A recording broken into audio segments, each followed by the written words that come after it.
Ladies and gentlemen, for those who have arrived who are yet to sign in the signing book, just where we've got our gentleman from Bags here with the hat on, if you'd like to come over and grab a booklet and also sign your name, that would be much appreciated. And if I could ask you to switch off your phones or pop them onto silent at this point, that would be awesome. Thank you.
Can I invite the coffee bearers to please make their way to the back of the hearse, please?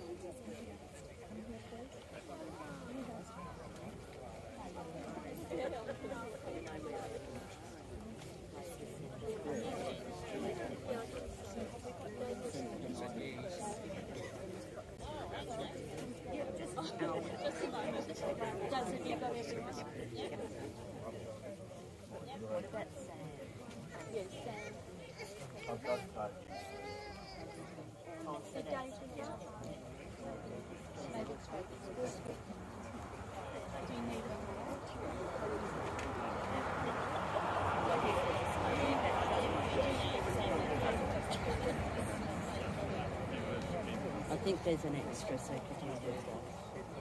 Yeah, like I think go with Daz. Yep.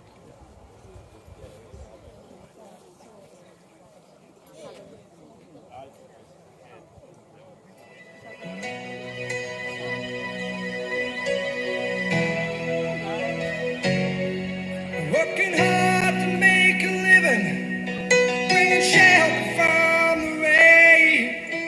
My father's son left to carry on, blue denim in his veins. Whoa.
very fitting song to begin today's farewell, Working Class Man. Certainly that was Mack.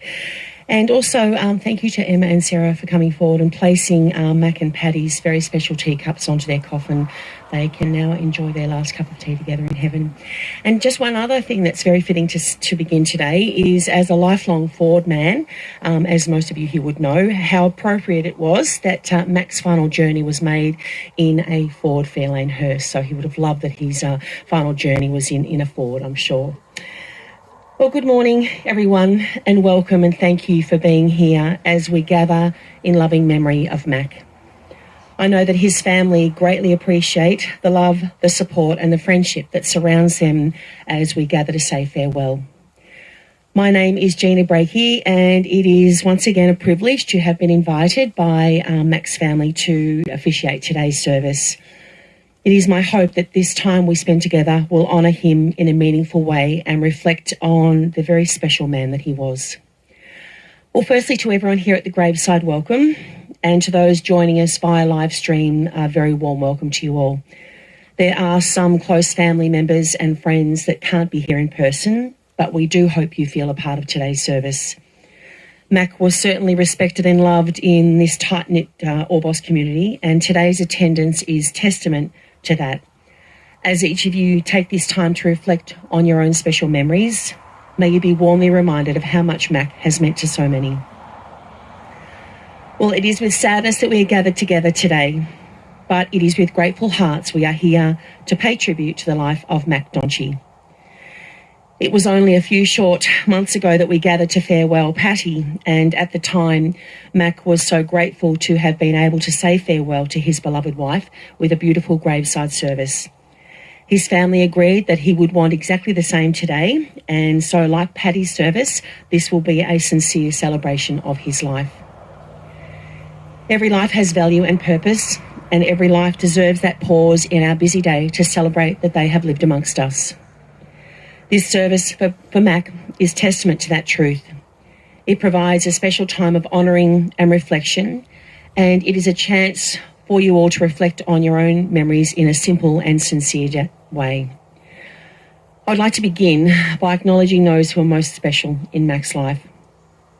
He was the devoted and loving husband of Patty.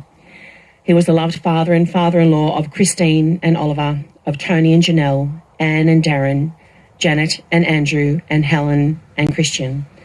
He was a very proud Poppy Mack of Sarah, of Stephen, who is deceased, of Kevin, Michael, Matthew, Tiffany, Lewis, Emma, Todd, Molly, Jack, Will, Chanel, Ben, Jesse, Dave, Amy, Toby and Sam. Did I get them all? Yes, I did. He also had 19 great-grandchildren, which I won't name today, and one great-great-grandchild. To Mack's extended family, including his sisters, Jill, Cynthia and Mari, and to everyone else here this morning, you were an important part of his life, and I'm sure if he could, he would thank you all for the love and the friendships that you've shared. Well, summing up a person like Mack is going to be a difficult thing to do, for no eulogy or story will ever truly capture his journey. No matter how well each of you may have known him, our words today will never truly do him justice. Each of you here have shared different experiences with Mack. Each of you have known him in different ways, and I'm sure there are many things you have in common. At one time or another, you would have experienced Mack's generous, hard-working and friendly nature. He was caring and he was loving. He was a gentle man and he was a gentleman. But above all, Mack, like Patty, will be best remembered for the love that they had for their family. Christine, Tony, and Janet and Helen were his world, and he knew how lucky he was to have enjoyed so many special times with them all and with their families. Of course, his favourite title was Poppy Mack, and he was happiest when he was spending time with his grandchildren and great-grandchildren. You all gave him so much joy. Family really did mean everything to Mack, and as sad as it is to be saying goodbye, today they will bid him farewell with much gratitude and lots of love. Well, Mack was the sort of person that never would have wanted a lot of fuss made of him. Today is simply a chance to focus on your own special memories, and we will have just enough fuss, like we did for Patty, that their life deserves. Well, in preparing for this graveside service, I recently met with Christine, Tony and and Janet, and they shared with me a little about their dad's life. As everyone here would know, Mack has called home for most of his 92 years. It was here that he raised a family with Patty, and it was here that he established many special friendships. Mack and Patty were by each other's side through all of life's adventures, and Mack was devoted in his care and love for her right to the very end. He vowed to love and care for Patty in sickness and in health, and he did exactly that. Well, Mack's family shared many happy stories of their dad. He was a hardworking man who provided a loving and stable home. He and Patty made a great team, and there were very few memories of their dad that didn't include their mum. Mack and Patty were always together, and in more recent years they did live a quiet life, revolving their time around family visits and gatherings. Well, with Tony and Janet living in Orbost and Christine in Lake Tyers, Mack was lucky to have family so close, and with Helen in Adelaide, the phone rang hot with calls and visits when possible. Mack was so grateful to have had his family's support, particularly over the last 4 months since Patty's death, and in turn they were so grateful to have had him in their lives for as long as they did. At 92 years of age, Mack has lived a fulfilling life, and knowing he is now at peace and reunited with his beloved Patty, I hope will bring you comfort. Something that is bringing the family special comfort is knowing that Mack wasn't alone when he passed. Darren, his son-in-law, who was more like a son to him, was by his side. The two of them had a special bond, and Mack would have known and felt that he had someone that he loved and respected so much with him at the very end. Well, like she did for her mum so beautifully, Janet has written a eulogy about her dad, and I would like to invite her to share with us a little bit more about Mack.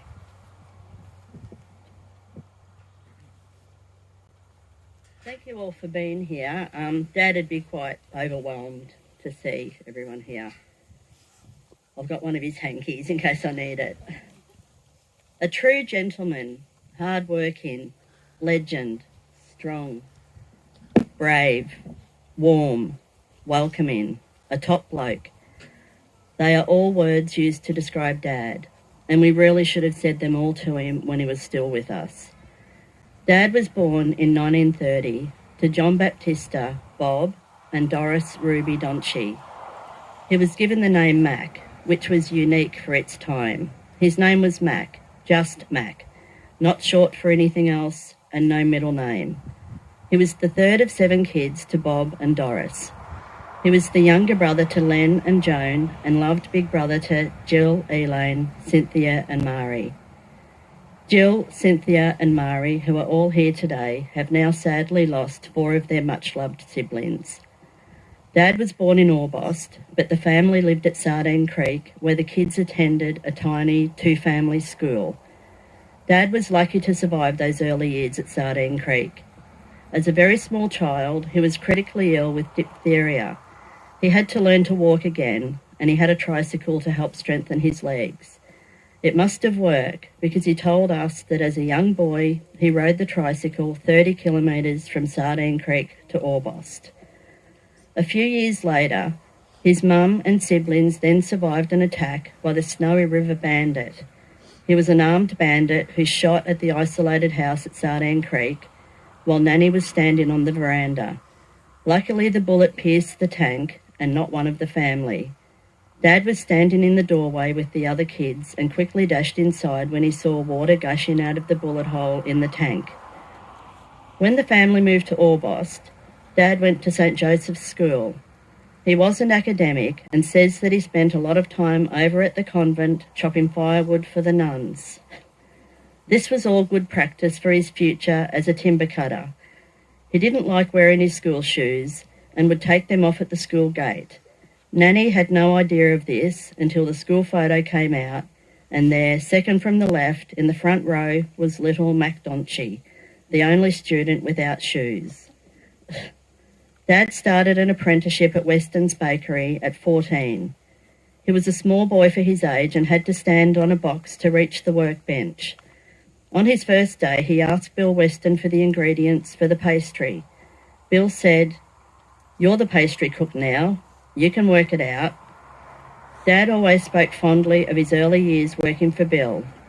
After his early morning shifts at the bakery each day, he then went and worked part-time at his second job with Donchi Brothers, cutting railway sleepers. He was given his first broad axe, a symbol of what would be a long and respected career working as a sleeper cutter. Anyone who watched Dad operate his swing saw is in awe of how he managed to use that large, dangerous-looking piece of equipment to cut perfectly straight sleepers and beams. He was well known for the high quality of his sleepers. Dad cut railway sleepers until the work dried up. He then had contracts for different work suited to his skills, like cutting boat keels. He cut keels for many Cuda boats at Sorrento and cut the keel for the Curlip as his final major project.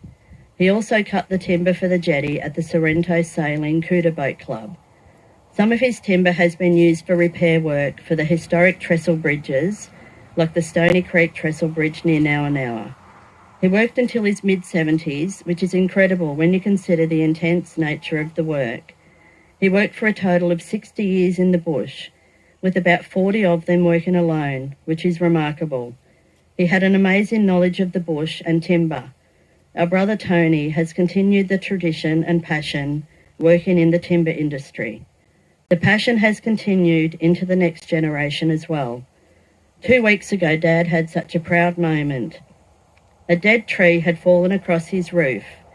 Dad beamed with pride as he watched his grandson Will showing his own skills with a chainsaw as he removed the tree. Dad worked so very hard, but family was everything for him. He married Mum in 1954. Their first baby, Peter, died soon after birth, and he's over that way now, not far away from both his mum and Dad.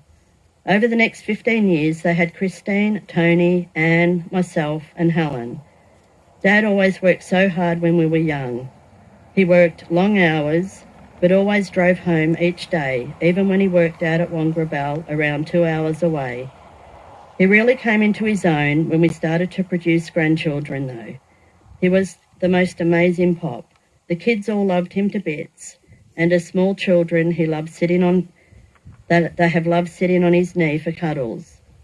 While Dad was still working, there were lots of photos of small babies wearing Poppy Mack's size 13 working boots. He has been so proud seeing those same grandkids growing up and has taken delight in learning about their study and jobs, attending their weddings, meeting their new babies, and then feeding that next generation of kids lollies from his mini lolly jars. In recent months, when I'd ask what shopping he needed, he'd often ask if I could buy Kinder Surprises and lollies for the grandkids. The youngest great-grandchild, Iggy, was a baby the last time he visited Poppy Mack, but I checked yesterday and there are lolly bananas and Kinder Surprises waiting for you, Iggy. That'll mean that all the kids have had a taste of Pop's lollies. Dad was everyone's biggest support and fan. He was generous to a fault. If we were in trouble, he was the first one there. He always seemed to sense when any of us needed help. A prime example of this is when Christine was pregnant back in 1985. It was 6 weeks before her due date, but Dad woke up early one day and said that something felt wrong and he and Mum needed to quickly get in the car and go and check if she was okay. Christine lived in central New South Wales, about 8 or 9 hours away. As Mum and Dad were about to leave, Christine rang to tell us that she had very unexpectedly given birth to twins, Sarah and Stephen. Stephen was in a bad way, and soon after their birth he sadly died. Dad had just known that one of his kids needed him. There were lots of examples like this, and many times when we were in trouble, he'd be the first one there. Dad's Donchi genes are strong. Lots of grandsons, and great-grandsons especially, are the image of their pop. I know my own sons, Ben, who is watching this from his home in Japan, and Jess, look like their pop. When Ben was born, people saw him and said how much he looked like Mac. Dad's name also lives on with some of the grandkids. We have Kevin Mack, Jack MacArthur, Mitchell Mack, Mackenzie. I wouldn't be surprised if one day one of the grandkids has a baby boy and calls him just Mac. Dad loved all of his family so much. It doesn't matter whether we had those strong Donchi genes or came into the family in any other way. He loved all of the sons and daughters-in-law and grandsons and granddaughters-in-law as much as he loved the rest of us. Dad spent much of the past few years lovingly taking care of our mum, Patty, as her health deteriorated. She was determined to be home, and he was equally determined to support Mum's wishes, even when we were trying to nudge them in the direction of accessing support. He was so devoted and supportive of her. When Mum passed away 4 months ago, Dad was devastated, of course, but he showed such strength and bravery and stoically settled into a quieter life. Anyone who saw Dad at Mum's funeral saw that strength, and it continued until his own death. But he was sad and lonely. He really didn't want to go on for too long without Mum. He appreciated every visit we made, but the days were long. Dad had such a clear mind until the very end. Last Friday, he had a lovely visit and a good chat with his baby sister Mari. Saturday morning, Tony called in to see him, probably only an hour before Dad died. Dad must have sensed that his time was limited. He was very sentimental and was talking about Mum a lot. He told Tony how much he loved all the family and how proud he was of every one of us and how lucky he felt to have us. Darren turned up at Dad soon after Tony had left. Dad had become unwell. However, he had still made the effort to go out onto the veranda to feed the birds, something that he and Mum had loved doing for many years. Dad's condition quickly deteriorated while Daz was there, and we are all truly grateful that Dad had his devoted and loving son-in-law there when he took his last breaths. I can't imagine a way in which Dad would have felt safer than being in Daz's arms and hearing Daz's gentle words in his ear when his huge heart finally became too weary to go on. Dad said there was an old Donchi motto, "Many great deeds have been done."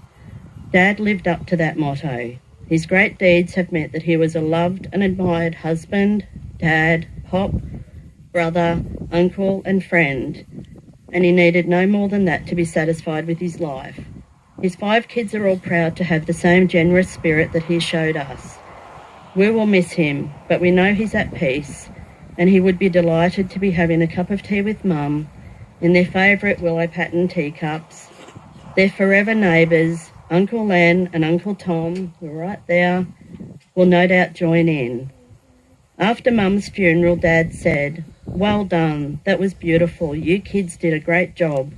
Paddy would have been so disappointed to have missed it." We hope this is a send-off that Dad would have thoroughly enjoyed as well. Thank you.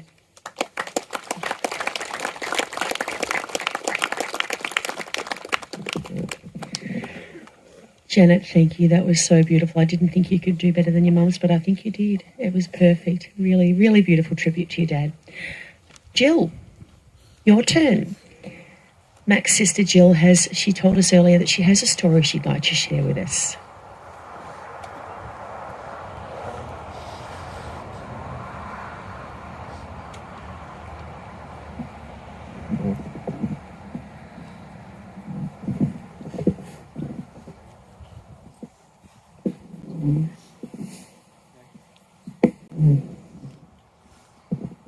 Janet, that was so beautiful. What they lovely memories, and the memories I've got of Mack, I'll never forget. Our early days at Sardine Creek were so wonderful, and I'm sure Murray wasn't there then. And I often bring up things we used to do, and Murray would say, "Oh, I don't know anything about that. I wasn't there." And Cynthia was the baby, so Cynthia was pretty spoiled. And she was in Mum's arms the day the bandit shot. And I remember what we did. Elan and I went and hid under one of Auntie Godber's beds, because when the bullet went off, that was the finish for us. And about a week later, we all came to Orbost to stay with our aunties until they caught the bandit. They wouldn't let us stay out at Sardine Creek then. And it wasn't long after that that the war came and took our teacher, which meant we were on our own, and Mum wasn't going to teach 4 children in 4 different grades. So she decided Dad had better give up being on the CRB and move into Orbost. So when Mack came to Orbost, we all started at St Joseph's School. Mack wasn't very interested in school, but he loved the bush, and I'm sure those early years at Sardine Creek were what made him love the bush so much. I'd say the bush was his second life, and we're all a bit like that, us Donchis. Our fathers and grandfathers and great-grandfathers all were bushmen. Our early great-grandfather, he came out from Italy and started cutting timber up in Chiltern for they had power in Albury and they had to cut wood to feed the power. So the woods really started the Donchi history. The little story I want to tell you, we were all great card players because in our days we didn't have television. And one Saturday afternoon when I was courting Tom and Elaine was courting Bert and Mack was courting Patty, we were all down home playing cards in the lounge, and Mum yelled out and said, "I've got a cup of tea in the kitchen. Would you like to come and have it?" And Mack said, "Oh, you girls will go up and have a cup of tea and that, and I don't think I'll have a cup of tea. I'll stay here." So we had our cup of tea and went back down, all picked up, Mack and Del had our cards, and we all played cards, and it was a penny a bet in those days, which was a little bit of money. In penny, you could buy a bag of lollies for a penny. And you could buy a tin of condensed milk for a shilling, which we often didn't drink. That was a Shanahan failing. Anyhow, we all had very good hands, and we all started betting, and Mack didn't give up. He kept going and going and going. And he had the winning hand, of course. So after it was over, we said, "Wasn't it amazing that those cards, everyone had a good hand?" And Mack, with a big grin on his face, said, "Yeah, it took me the whole half hour you were having a cup of tea to set that out." So he won that game again. We didn't really like playing with Mack after that.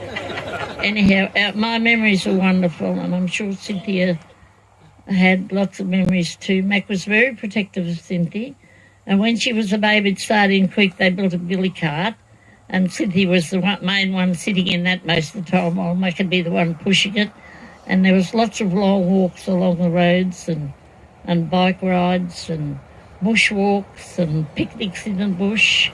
Dad worked on the CRB, but when he wasn't working, he would head off and help Grandad cut sleepers in too.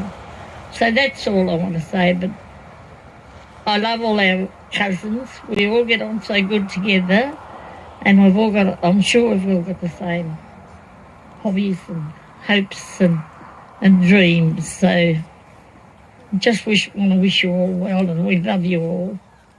Okay.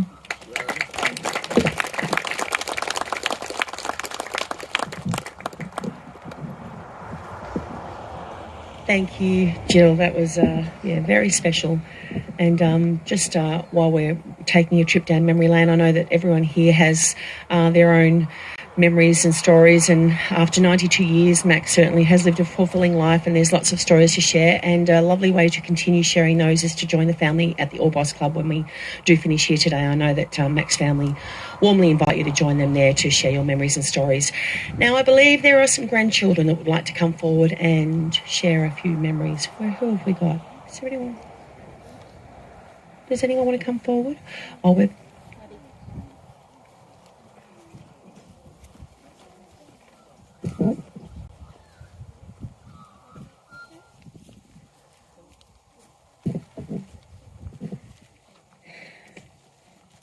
Pop was a great pop, but an even greater man. He was the funniest person I ever knew. I miss the way he was always bright and happy, even in dark times. We'll miss him, but at least he lived a happy life. Thank you.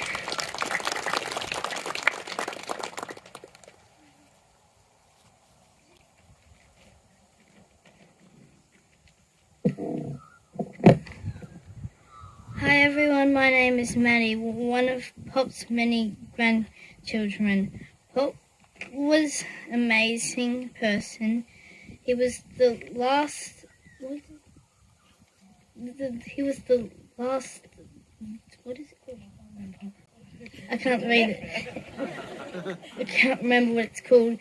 In Orbost, I've got many great memories with Pop. The lolly jar, riding around on the wheelchairs, and sitting on the swing outside and taking pictures.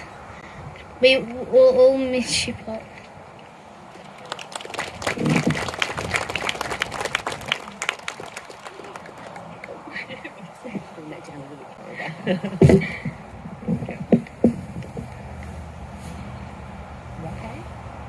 I like picking lemons from Poppy Mack and Nanny Pat's lemon trees to make lemon slice. Also, I like to go to their house for morning tea. He was so kind. I loved when they sent us gifts.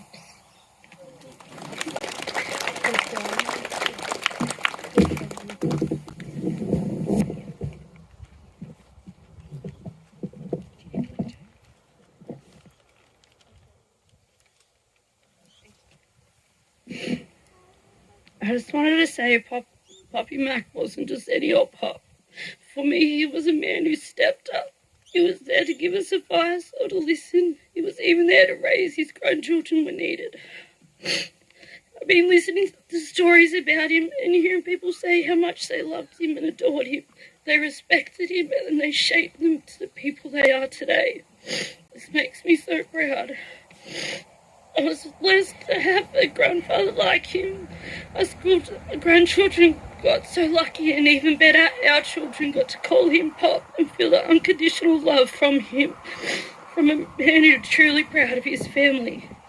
Thank you for being there for every grandparent day, driving an hour just to be there, driving us over the mountain to see our brother, and having us on the weekends so we can see our family.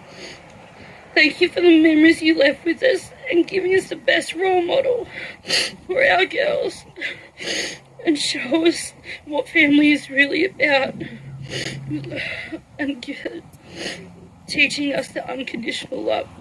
I missed you and I'm going to struggle without you.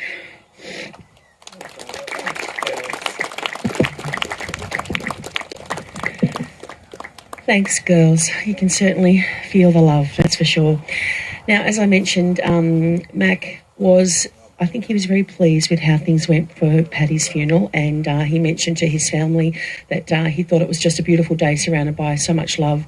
And today is going to be a very similar format, where we are now going to take a moment to reflect on memories through a song. I think it's a John Williamson song, very fitting, True Blue, and grandchildren and great-grandchildren are going to come forward and blue tack or stick a little note or a picture onto Mack's coffin while the song is being played.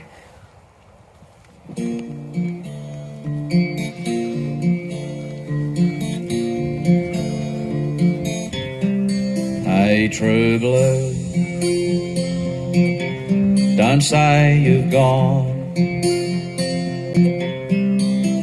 Say you've knocked off for a smoke out, and you'll be back later on. Hey, True Blue, hey, True Blue, give it to me straight, face to face. Are you really disappearing? Just another dying race. Hey, True Blue,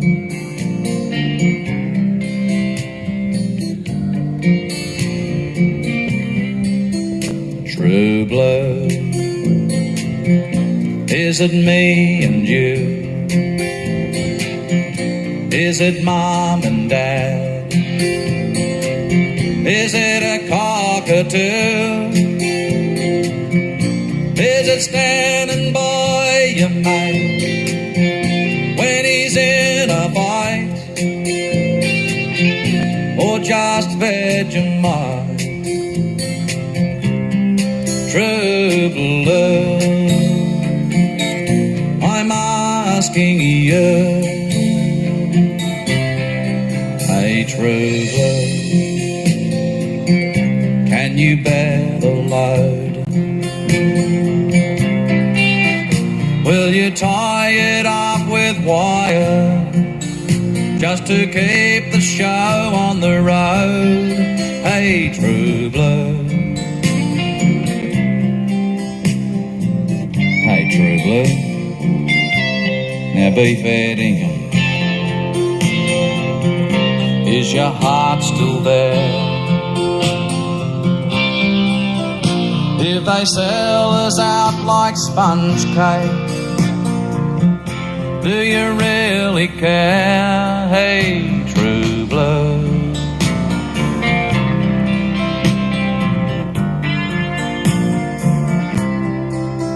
true blue, is it me and you? Is it mom and dad? Is it a cockatoo? Is it standing by your mate when she's in a fight, or just Vegemite? True blue, I'm asking you, true blue, is it me and you? Is it mom and dad? Is it a cockatoo? Is it standing by your mate when he's in a fight, or just Vegemite? True blue, true blue.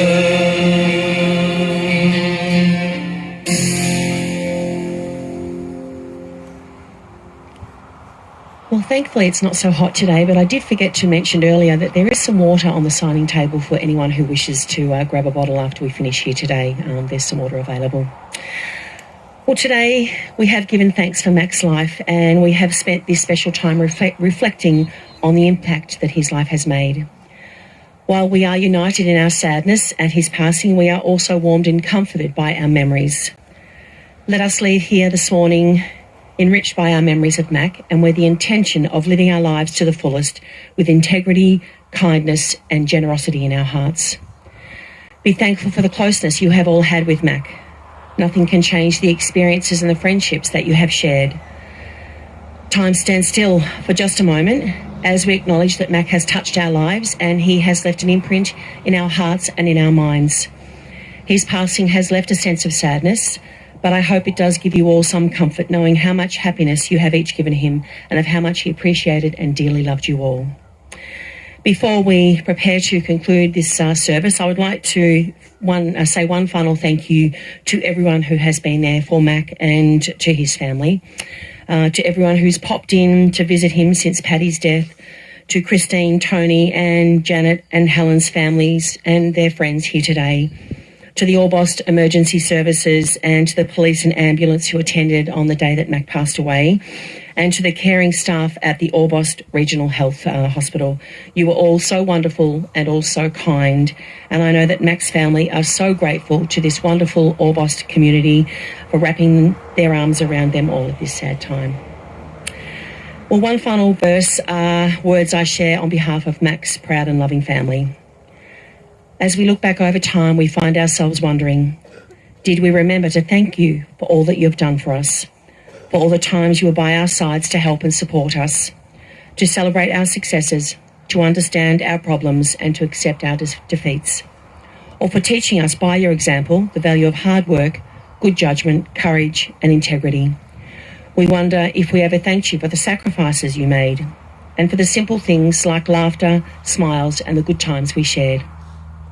If we had forgotten to show you our gratitude for all of the things you did, we are thanking you now, and we're hoping you knew all along just how much you meant to us.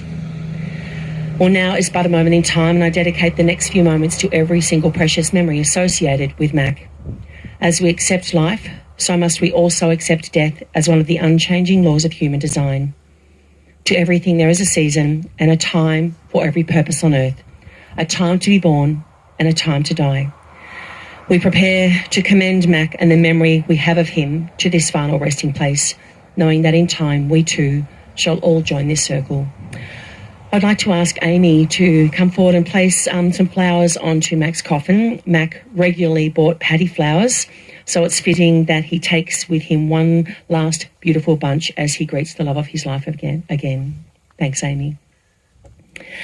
Well, in closing, I would like to share with you the Lord's Prayer, and I invite anyone who wishes to please join me. Our Father, who art in heaven, hallowed be thy name. Thy kingdom come, thy will be done on earth as it is in heaven. Give us this day our daily bread, and forgive us our trespasses, as we forgive those who trespass against us. And lead us not into temptation, but deliver us from evil. For thine is the kingdom, the power and the glory, forever and ever. Amen. Well, in preparing to place Mack into the warm and gentle earth, we do so with much love and respect. We dedicate this simple plot under the wide and open sky to his memory. Mack, we thank you for the memories, and may you rest in eternal peace.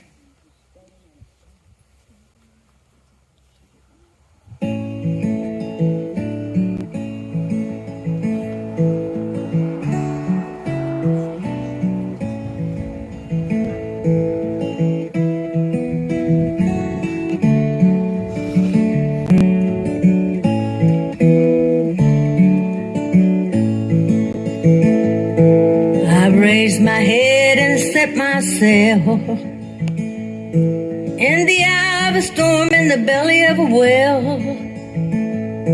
My spirit stood on solid ground. I'll be at peace when they lay me down. When I was a child, I cried until my needs were satisfied. My needs have grown up pound for pound.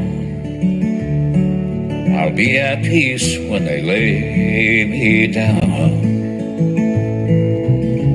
When they lay me down someday, my soul will rise and fly away. This old world will turn around. I'll be at peace when they lay me down.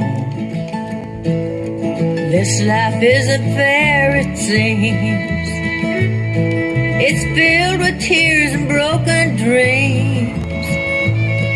There are no tears where I'm bound. And I'll be at peace when they lay me down.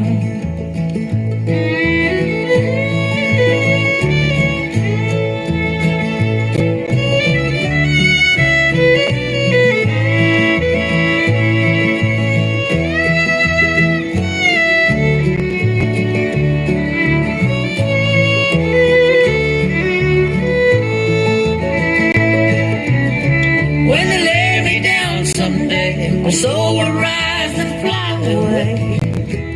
This old world will turn around. I'll be at peace when they lay me down. When they lay me down someday, my soul will rise and fly away.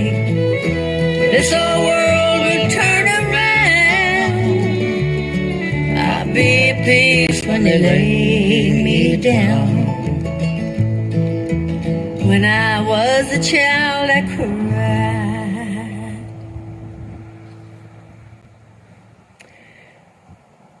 Dave has 2 baskets. They include some blue gum leaves, some sawdust, very fittingly, and some of Mack's old mahogany that he'd given to Tony a long time ago. Tony has cut up the mahogany to send with his dad, and it will be a perfect gesture to farewell Mack. So I would invite Mack's family first, and anyone else who wishes to come forward and place one or all of any of these onto his coffin.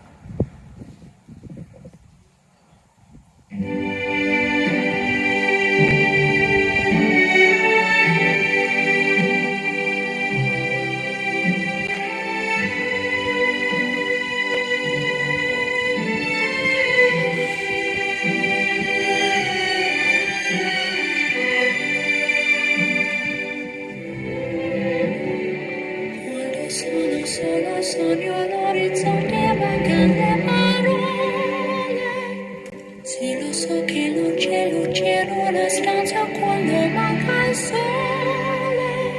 Se non ci sei tu con me, sì. Le finestre mostrar tutto il mio cuore che è acceso. Chiudi dentro me la luce che ha incontrato per strada. Time to say goodbye. Paesi che non ho mai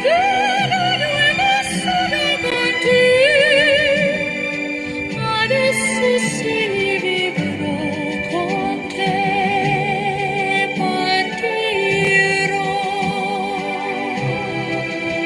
sulla per mari che io lo so, l'uomo non esistono più. It's time to say goodbye. Quando sei lontana sogno all'orizzonte e mancano le parole. Io sì lo so che sei con me, tu mia luna, tu sei qui con me. Io sole, tu sei qui con me, con me, con me, con me. Time to say goodbye. Paesi che non ho mai veduto e vissuto con te. Adesso sì li vivrò con te. Partirò su navi per mari che io lo so non esistono più. Con te io li vivrò, con te partirò su navi per mari che io lo so non esistono più. Con te io li vivrò, con te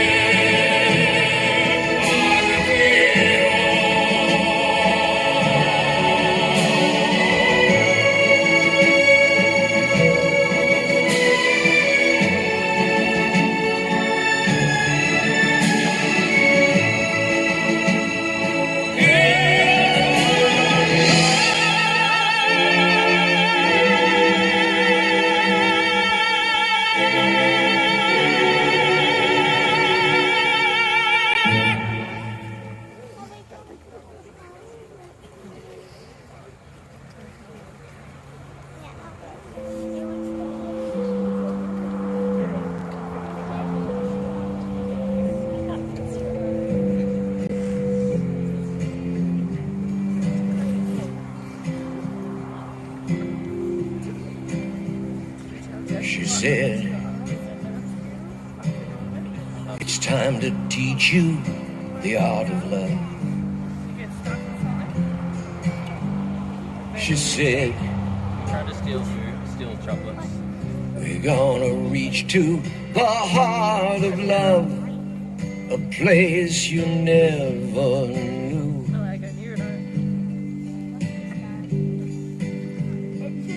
A place that lives somewhere inside of you. I know I'm on a journey I won't forget. I know I have it in me to give, and yet I never could before.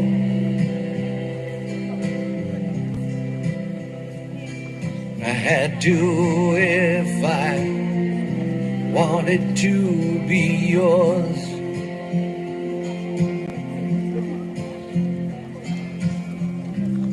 You made me see I'd have to be a brand new man. He lives in me, so here in me is where I began.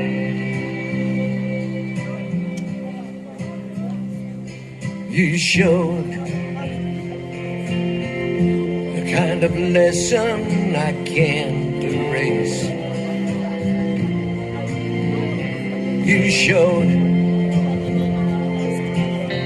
a way to get from that lonely place to where love comes alive. And you'd be waiting there when I arrived.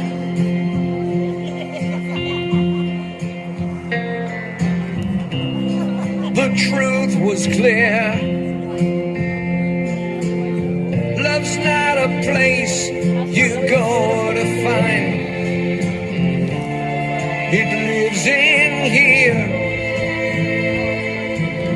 Just leave it space and give it time. I learned that I could stumble and maybe fall. I learned in being humble I'd have it all, a brand new way to live.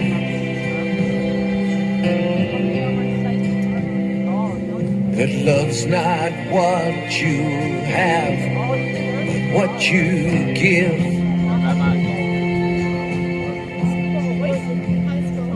And the art of love is who you share it with.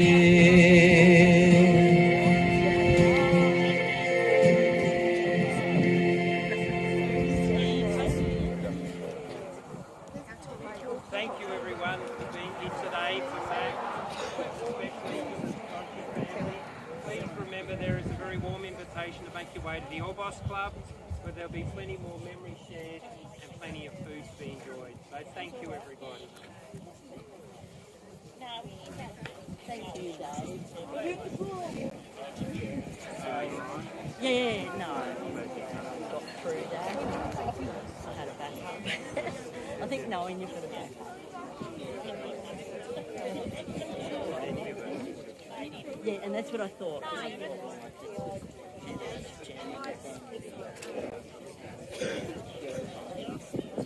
His way.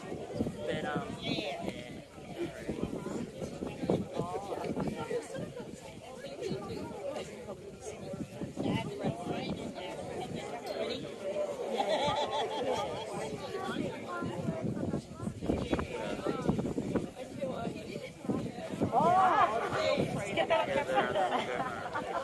Oh, that's true, actually.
Camera right there.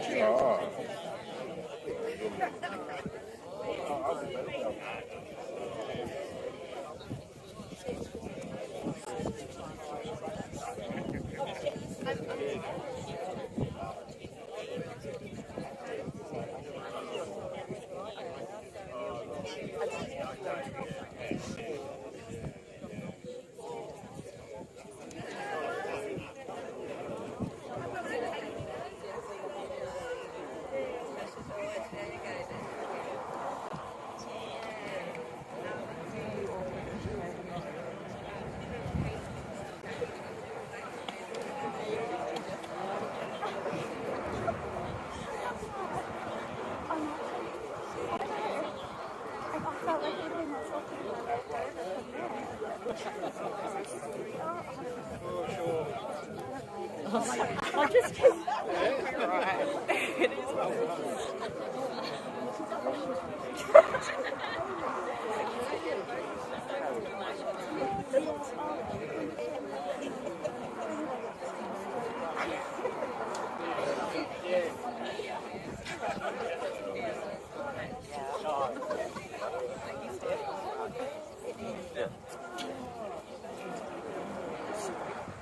Pretty sure there's no one there on that one.